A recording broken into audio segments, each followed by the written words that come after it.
Going for today. Today is all about your presentation skills. I want to talk about just being authentic, how to come across as more authentic in your presentation, because if you do this, ultimately you're going to make more sales in general. And so, I mean, whether you're speaking on a stage, you're trying to motivate people are going to connect with you more. They're going to say, "Oh my goodness, greatest person in the world." And so whether you're trying to present in a video or on a stage doesn't really matter. If you don't come across as authentic, people are ultimately going to ignore everything you just said. You can literally tell them the cure to freaking cancer, but if people don't feel like you're authentic, they're going to pay more attention to that, and they're just not going to listen to anything that you say. So let's talk about how to actually come across as more authentic. The problem with be authentic is that it's really, really hard advice to execute. It's one of those things that it's easier said than done. And let me see who's hopping on real quick. Hold on, this thing just froze up on me. I think we had about 20 billion people who hopped on, so that's probably why it just froze up. But ultimately, hold on, let me get this up so I can see who's. Yeah, this thing just froze up on me. Man, this iPad is like useless on Facebook Live. All right, so let's see. What's up, everybody? What's up, Richard, Nick, Wani? What's up, everybody? So here's the thing. In terms of being authentic, you hear a lot. Like people keep saying this thing is bothering me. I'm like seeing this out of the corner of my eye. I'm like, man, this thing is bothering me just sitting there frozen.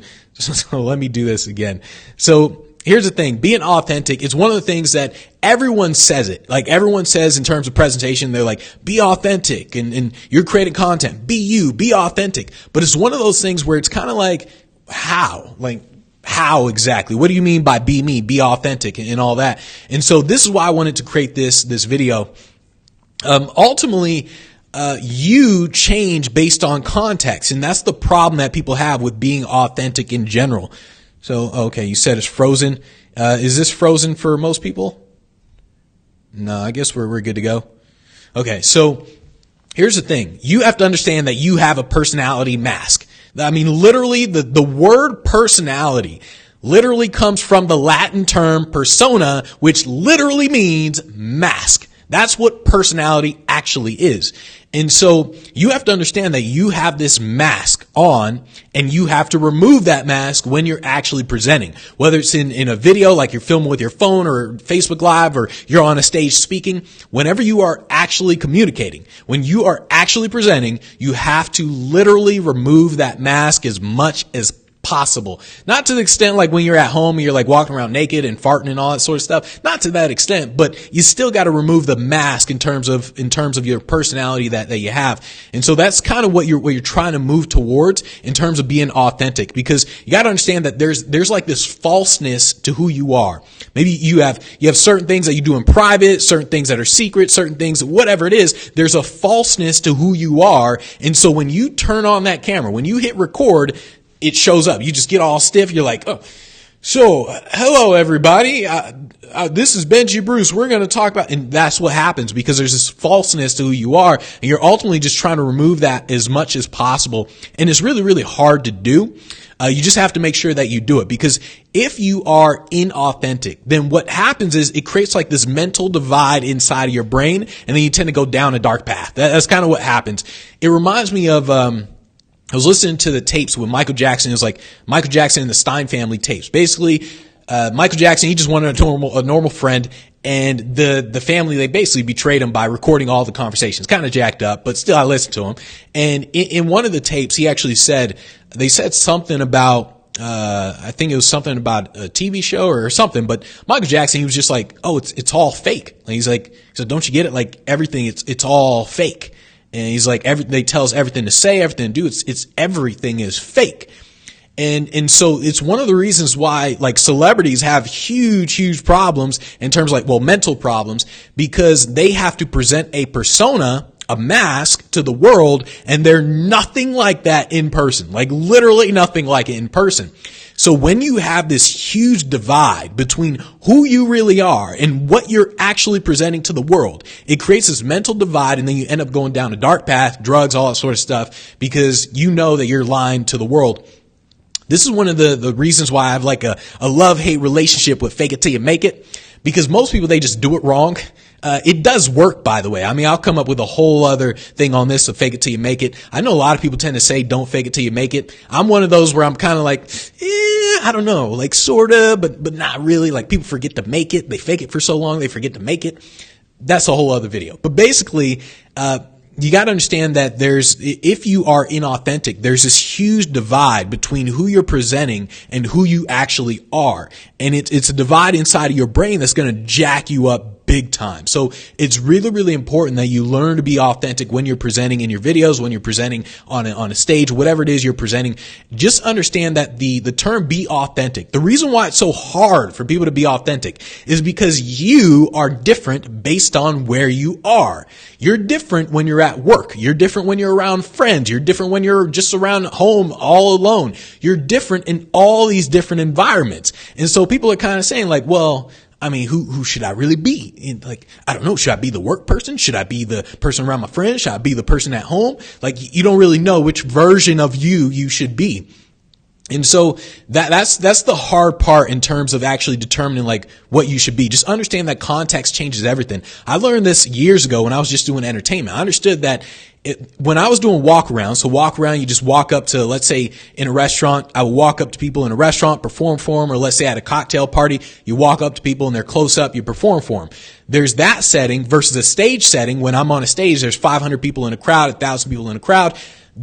Everything is very different. The way you have to present is very, very different based on the context. And so it's like in a close-up setting, people are just more interactive. They're more likely to interrupt you, that sort of stuff. Whereas on a stage, they damn near never interrupt you. They do everything you say. You'd be like, hey, do some jump jacks. People would do it. So it's one of the things where context changes people. And you have to understand that in terms of the context in which you're presenting. So it's very similar to like celebrity speakers versus normal motivational speakers. A celebrity speaker doesn't need to do much to grab your attention and keep the attention. It's one of the reasons why most celebrity speakers are boring as all hell from the stage. And it's also one of the reasons why they do Q&As, because they know they're boring. So they're like, let me just do a Q&A and then I don't have to like really present. One of the only exceptions I've actually seen to this is like Gary Vaynerchuk. He's one of the celebrity speakers who actually is great. Like just hands down a great presenter. He's like one of the only ones, but most celebrity speakers, they're not great presenters, but they don't have to be, because the context around it is you're just glad they're there. You're just like, I can almost touch them. Oh my goodness. And so like, you're just glad they're there. So you naturally pay attention to them. If a regular person did what the celebrity speaker did, a regular person would probably get booed off the stage. And so you have to understand the context in terms of being authentic first. It's very similar to like understanding a live video, like how I'm doing right now, versus a pre-recorded edited video. In an edited video, like a 5-minute YouTube video where you're doing like freaking cool camera tricks and all that, that is what keeps people's attention. Whereas on live, it's more about your personality that keeps people's attention. And so you have to understand the context before you start being authentic and just being you. So keep that in mind in terms of being authentic. When most people think about authentic, they think in terms of boring. I mean, well, not literally. They're not like, let me just be boring. That's not what people literally think. But when people think in terms of being authentic, what happens is they become boring. And they become boring because they're like, I don't really need to have like all this energy and stuff in a video because I'm not really like that, like in person and all. So that's what happens. Like they think authentic and then they just go, yeah, I'm not going to really do any showmanship stuff. They're just like, so today I'm going to show you guys how to be authentic. If you want to be authentic, you got to be more you. And so they kind of become boring thinking that they're being authentic. That's not what being authentic means. Authenticity is more about revealing flaws, not removing showmanship. There's a huge difference. When you are authentic, it's more of you're showing literally who you are, the good, the bad, the ugly, you're showing it all. You're not removing showmanship from how you present. So there's a big, big difference. It's very similar. Like, think about movies. Movies, it's a perfect example. Movies, they can show a character who's really authentic, but they still add the showmanship and there's still the entertainment factor in there. So understand that the big difference, just because you're authentic, that does not mean you're boring as all hell. Ultimately, what I tell people is you want to think more along the lines of two different ways. How am I around friends? And then how am I when I'm home alone? And you want to be kind of in between those. So remember, context changes you. They're like, you can take someone, put them in a different environment. They will act very differently. And it's not that they're a different person or they're being fake. It's just the environment literally changes a person. That's just how That's how reality works. And so what you're thinking about is, how am I when I'm at home? Like when you're at home, you're walking around naked, you're picking your boogers, you're farting all the time. That's how you are when you're all by yourself at home. When you're around friends, you're just like in a cool mode. You're like, yeah, you're having fun and all that. But you still have somewhat of a mask in terms of being around friends. You want to kind of be in the middle of those. That's kind of what you're really doing, to where you're not like walking on a live video naked. Like, all right, I'm comfortable naked in my own place. Let me just sit down and do a live video naked. Like, you're not doing that, obviously. But what you are doing is you're kind of combining the two in terms of, well, how am I around friends? How am I when I'm by myself? Let me kind of mix those two together and kind of go in between. That's the ultimate version of authenticity. And so what you're really doing, and this is the biggest thing in terms of authenticity, is you do not hide your flaws. That's the biggest thing in terms of authenticity. You don't hide your flaws, you acknowledge your flaws. Because if you don't acknowledge your flaws, the audience will.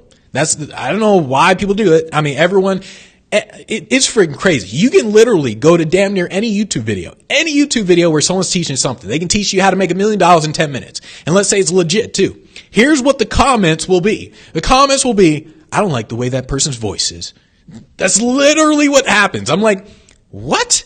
Out of this whole hour where this person just taught you how to make all this money, you are focusing on that person's voice. Are you stupid? Like, that's literally what you see in the comments. And so you got to understand that if you don't acknowledge your flaws, other people will. Now, someone like me, I'm damn near perfect, so I don't have flaws, but that's a shallow role. But still, you just got to understand that if you look at movies are a perfect example in terms of like presentation skills and understand the whole storytelling and all that stuff from movies. If you look at movies, you'll notice that, let's say superhero movies, Superman versus Batman, which character is more liked? Batman is way more popular than Superman, like 1,000,000 times more popular. Even though Superman can kick his ass like any day, the dude can close his eyes and kick his ass. Still, people like Batman more than Superman, because Superman, he's perfect. Like, he has no flaws whatsoever. The only flaw is kryptonite.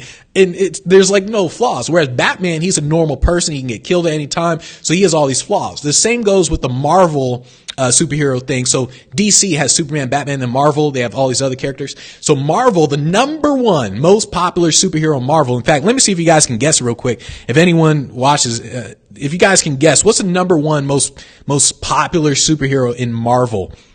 So I told you who's the number one in DC, but who's the number one in Marvel? All right, so let's see. And by the way, guys, if you have any questions, make sure you ask the questions now, because I'll come back to them later, and then I'll answer any questions that you guys have. So let's see. John said, we tend to fall in love, like with the persona we see on stage, and are shocked when we see the real person off stage. Yeah, exactly. That's literally what happens, because the whole personality thing, the mask. So there's the mask that everyone has, and then you see them in person. It's like the mask is now gone to an extent. And then people are like, you're really different. And a perfect example of that is actually Michael Jackson. Like, you see him on stage, freaking showman and everything. Then in person, quiet as all hell. I'm actually very similar to that. Paul guessed it instantly. So the number one most popular superhero in Marvel is actually Spider-Man. Like, he whoops everybody. Spider-Man is not the strongest, the fastest, none of that. I mean, the dude's funny, actually. His personality is hilarious. But Spider-Man is the number one because he has flaws. Like, he's a kid, just like a normal teenage kid, so he has all these flaws. Whereas someone like, let's say like Thor, he's like damn near, he's kind of like Superman. He can still get his ass whooped by Superman, but still he's pretty powerful and pretty like perfect in a way. And so people don't like Thor as much as they like Spider-Man, because Spider-Man has all these flaws and everything. So what you're ultimately trying to do in terms of being authentic is you have to remove that personality mask. You have to reveal your flaws.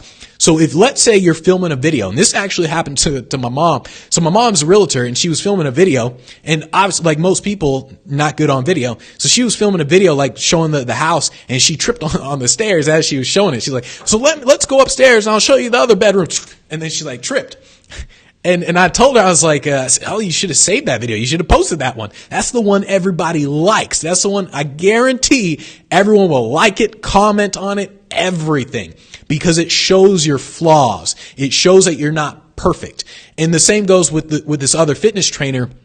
out here in Vegas, I was telling her, like, she posted a video on her Instagram live, and it was a video of her like standing on one of those medicine balls, and she was like doing something like squats or something, but then she fell off. Like she just fell off, and I just started laughing. And then she showed another video where she did it right.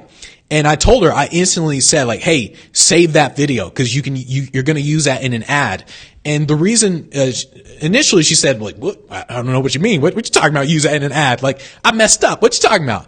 And the reason is because, once again, it shows the flaw of who you are. Because if you don't point out your flaws, other people will. They'll post some dumbass comments, whatever it is. Maybe they won't post comments, but they'll notice it, whatever it is. And so just understand that people are secretly looking for your flaws. There is that German word, Schadenfreude.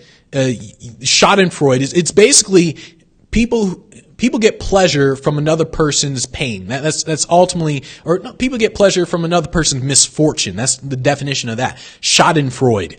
What you are doing is you are using psychology. You are using Schadenfreude against people. So they are rooting for your downfall. It's one of the reasons why you always hear about the stories of people who make a lot of money, lose it, and like people kind of secretly like like people secretly do that. Like people secretly want to see rich people lose their money, all that sort of stuff, because the Schadenfreude thing. And so you use that to your advantage when you are presenting. You basically say, okay, here's my flaw, whatever I mess up on, whatever my flaw is.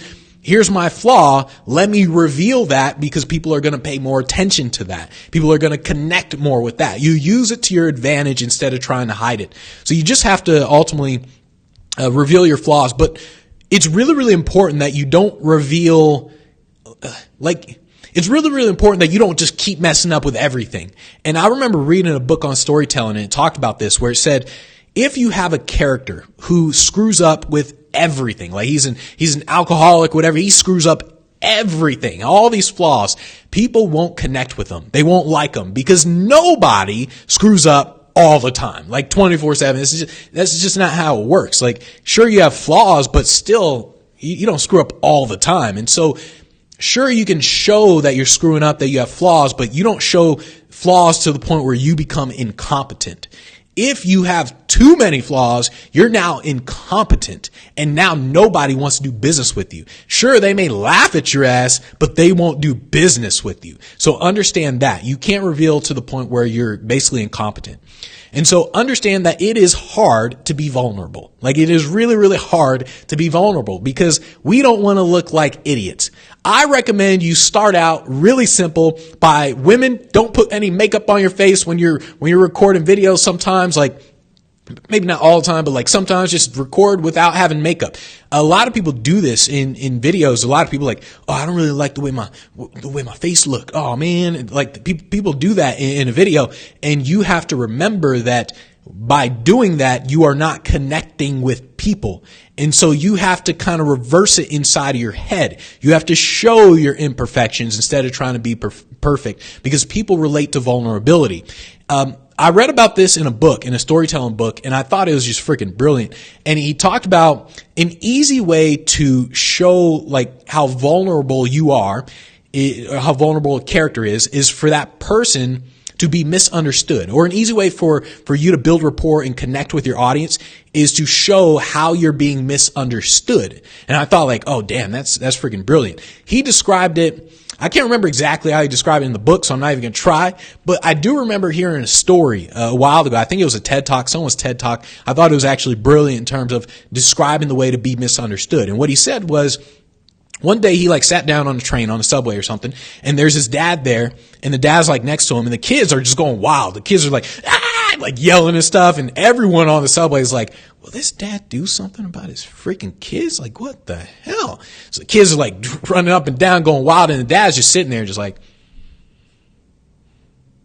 and so everyone's like looking at his dad like, dude, do something about your freaking kids before I freaking smack the hell out of them. And so the guy, he turned to the speaker, he turned to the dad, and he said, hey, I think your kids are kind of bothering people. So I don't know, can you like calm them down or something? And so the dad, he like woke up from like a trance. He's like, oh, I'm sorry. Their mom just recently died. She just died in the hospital just now. And so, I guess they don't really know how to deal with it. And so like everything, the whole mood just shifted. Like, so the speaker, he was like, oh, my bad.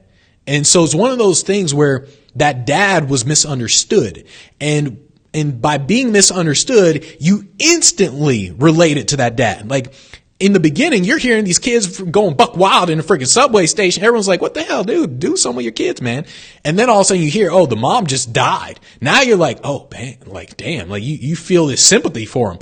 And so if you want to connect with people, an easy way to do it is just to be misunderstood and describe how you were misunderstood with something like in that way. So that's kind of just a simple thing that you can do.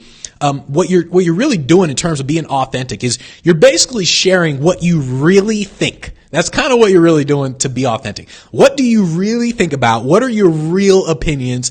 And you share those. It's hard to do that. It's easier said than done because there are consequences to your opinions. Just ask the InfoWars guy. Just ask him. There's consequences to your opinions. You can get banned from Facebook, YouTube. The dude got banned from damn near all social media platforms. So there are consequences to your opinions, but you have to understand like, hey, are you willing to deal with those consequences? If you have crazy opinions like that dude, then you're going to have like crazy consequences. But most people, they don't have crazy opinions like that. And so all you're really doing is kind of sharing what you really think and understand that there will be consequences to it, especially if you step outside the norms. You just have to learn to deal with those consequences. You have to learn to withstand those consequences by showing how authentic you really are. So understand that authenticity is polarizing. When I'm sarcastic, I understand that people are like, that dude's arrogant than a motherfucker. Like, I understand people are saying that. And I'm like, I can't help it that I'm a genius. I was born this way. That's literally my answer. When people email me that, I haven't actually gotten an email saying that you're arrogant in a while or whatever. But when people say that to me, that's literally my answer. I'm like, I can't help it that I'm a genius. And so I do it because I find it hilarious. Authenticity is polarizing. People will have extreme opinions of you. They will either love you or hate you. That's when you know you're doing it right. So I understand that some people like sarcasm. What I found is smart people really do like sarcasm. You can look up the psychology on it. Smart people really do like sarcasm. So I understand that certain people do like sarcasm, and some other people, the dummies, they don't like sarcasm. And so when you understand that you're going to be polarizing and you're just like, well, this is how I am around friends. This is how I am like when I'm by myself or whatever. When you understand that and you're okay with the consequences, you're okay with people calling you arrogant. You're okay with people saying, oh, I'm not going to watch your stuff. This sarcasm is stupid. And so when you're okay with that sort of stuff, then all of a sudden before you know it, it's like there's this relief. Because you're actually showing who you are. It's like a sense of relief instead of you creating this personality that you're trying to create that doesn't actually work, by the way. And so just understand that you're just sharing more of you. You're sharing more of you. You're okay with the consequences that are about to happen. But by sharing more of you, you naturally have a bigger crowd that's more passionate about who you are and what you're doing and what you're communicating. And then you just ignore everybody else. That's really what you're doing. What you're really doing to actually be more authentic is you're trying to combine the two. You're trying to combine you and them. And so that's what you're doing. You're trying to, you captivate people by being you, but you convert them by showing how it relates to them. That's what you're really doing in terms of being authentic in your presentation. If it's all about you, nobody pays attention to you. If, on the other hand, you are using you to captivate people, but you are converting them by talking more about how it relates to them, then you got a winning $1 million miracle at that point. $1 million miracle. That's a nice little product name or something. So that's kind of how you really want to think. A lot of people try to remove showmanship when they're trying to be authentic, but I can't stress this enough. Don't remove showmanship. When you are authentic, when you're adding showmanship, once again, this depends on the context. So like here, I have to add more energy, more showmanship in terms of Facebook Live to keep people's attention. You just have to. If I sit here and if I talk exactly the way I talk when there's just a regular friend around me, I won't keep people's attention. This is hands down the worst way to present in the world. To sit down for, what has it been, 24 minutes, to sit down and just talk. That's it. There's no visuals, no nothing other than literally you're looking at me. That's it. This is the worst way to actually present. And so what you have to do is you have to literally exaggerate who you are. And you exaggerate who you are to capture people's attention, keep that attention and all that. Whereas if I'm, let's say, talking with people, it's a smaller crowd, I don't need to exaggerate. At this point, I have people's attention. And so that's why everything changes based on the context. So ultimately, you're using showmanship is just a technique to keep people's attention. The same way Michael Jackson did it. Like, it's a technique to keep people's attention. That's all you're literally doing. Just remember, to be authentic, you're ultimately showing the behind the scenes version of you. That's really what you're doing. To be more authentic, show the behind the scenes of you. Reveal your flaws, or other people will. The Schadenfreude thing, whatever, Schadenfreude, whatever that word is. People will use that against you. You use it against them by revealing your flaws. They'll naturally pay more attention and all that. So that's really what you're doing in terms of being more authentic. So I guess we are good to go. There's no more questions. Let's see. You said watching so-and-so testify. All right. Cool. So we are good to go. There's no questions. All right. I will see you guys. I think not tomorrow at 9 a.m., but I think on, what is today? On Thursday, 9 a.m. Pacific time. So I will see you guys 9 a.m. Pacific time. Take care, everybody. Adios.